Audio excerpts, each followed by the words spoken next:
Eugene Scott, senior politics reporter for Axios, Margie Omero, Democratic pollster, and Rick Tyler, Republican strategist and MSNBC political analyst. And we do want to note that, Margie, you have done some polling work for John Fetterman's campaign, just so we get that off the table. Let's start, Eugene, with the fact that Republican Senator and Judiciary Committee member Marsha Blackburn is now the second Republican to basically say she's going to block Democrats' efforts to try to replace Dianne Feinstein. And let me read you what she says. She says, "I will not go along with Chuck Schumer's plan to replace Senator Feinstein on the Judiciary Committee and pack the court with activist judges. Joe Biden wants the Senate to rubber stamp his unqualified and controversial judges to radically transform America." Do you see any scenario where Republicans relent on this issue? I honestly don't. And Dick Durbin said earlier today that he believes that they can find 10 Republicans who would be able to help them get through the process of replacing Feinstein. But based off of what we just saw, I think they're more likely to be other Republicans who will side with Blackburn than against her. Rick, what do you make of this? Could this backfire for Republicans? What do you think? Look, the Republicans should replace her. But this isn't a Republican initiated issue. You have Dianne Feinstein, who's been elected since 1992. She has been a champion of the left's agenda. She's been a champion of the 1990s. She wrote the 1994 assault weapons ban. She led on LGBT issues. These are issues at the left. And now all of a sudden, all the left and the Democrats who care about all those issues just want to toss her aside because they want to get their agenda done. And I think it's despicable. Margie, let me just let you respond right there. I mean, look, when Republicans don't have public opinion on their side, which is what's been happening and what we saw in the midterms and what we saw in the Wisconsin Supreme Court case, they rely on political gimmicks. And every senator, just like every person, when you're sick, should be able to take some time off. And you shouldn't have to agree with them politically in order to think that that makes sense. The political gimmick is denying the democratic process. Remember, she's up next year, so we can't wait till next year. Remember, the voters of California elected her knowing she was 88 years old. Now she's older. Now she's not going to run. She's up for re-election next year. She already said she's not going to run. But instead of waiting out that process, they want the governor, Gavin Newsom, to appoint their far-left person because they know they can't get a far-left person in a statewide election got through a primary. So this is not about what's going on in Capitol Hill. This is about California raw power politics. Is it, Margie? What do you think? Marsha Blackburn said that she wants to block this because of how she feels about Joe Biden's nominee. This has nothing to do with a primary. That's a response. That has nothing to do with a primary on the it. Democratic side in the California. No Republican has called for her to step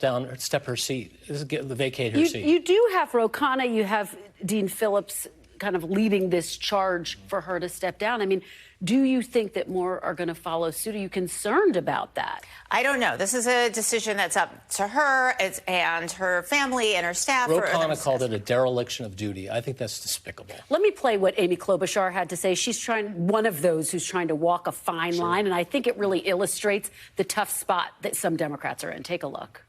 If this goes on month after month after month, then she's going to have to make a decision with her family and her friends about what her future holds, because this isn't just about California. It's also about the nation. And we just can't, with this one vote margin, and expect every other person to be there every single time. It's going to become an issue as the months go by. But I'm taking out her word that she's going to return. Eugene, what do you make of that? And you can kind of feel how uncomfortable she is talking about this. Well, I don't think it's as simple as people wanting a far-left person appointed by Newsom. I think there are a lot of voters I've spoken with in California who are concerned that there has not been a clear date that has been articulated about whether or not Feinstein or when Feinstein will return. We don't see most people saying that she should be kicked out of the Senate right now. In fact, we've seen a growing number of women lawmakers say, hold up now, we don't talk about this when they're men who are sick, as we have seen, as you alluded to earlier in this conversation. But I think people really want to know, at the end of the day, will someone be in this position who can fulfill the responsibilities that voters sent this lawmaker to Washington to fulfill? The question really is also about kind of the spot that it is putting a Gavin Newsom in. I mean, if he has to replace her, for example, and the concerns that have been expressed from his camp about putting his finger on the scale of that race. Well, I think that's for his team to decide once that's something he has to do. How important Rick, is Mitch McConnell's return, do you think? How significant is it? And does it underscore this disparity that some lawmakers are trying to argue between, kind of the time that is given to male lawmakers to recover versus what we're seeing with Feinstein? Look, I think it's significant, and you just have to go over the Senate gallery and look down and see that we have a lot of elderly people who served their country as lawmakers, but voters voted them in there. I'm glad that Mitch McConnell is back leading his caucus. I'm glad that he's recovered. I hopefully that he can go forward. But Mitch McConnell is not up for re-election this year or next year. He's up for re-election the following year, or I think maybe in the year after that. But I'll go back to it. I think this is about raw power politics in California because they don't want to wait anymore to fill this seat. Eugene, it's so interesting because the White House has really tried to stay out of this discussion. And trust me, I've tried to bring them into it. But this is an uncomfortable discussion for President Biden to be having. And they have been very clear. Look, this is up to Senator Feinstein, but the idea of focusing on a lawmaker's age is not something they want to talk about. Because you can't talk about it just with Feinstein and leave it at Feinstein, to your point. And that's why I think we're seeing not just the White House be careful. There are a lot of people who really want to be careful because, to your point, if you just look over the Senate gallery, like, while Feinstein is the oldest senator, she's not the only person who has had health issues that has made her constituents question whether or not she can do the job. Speaking of the White House, I do want to do one note on 2024, which is that they are watching this emerging Republican field very closely.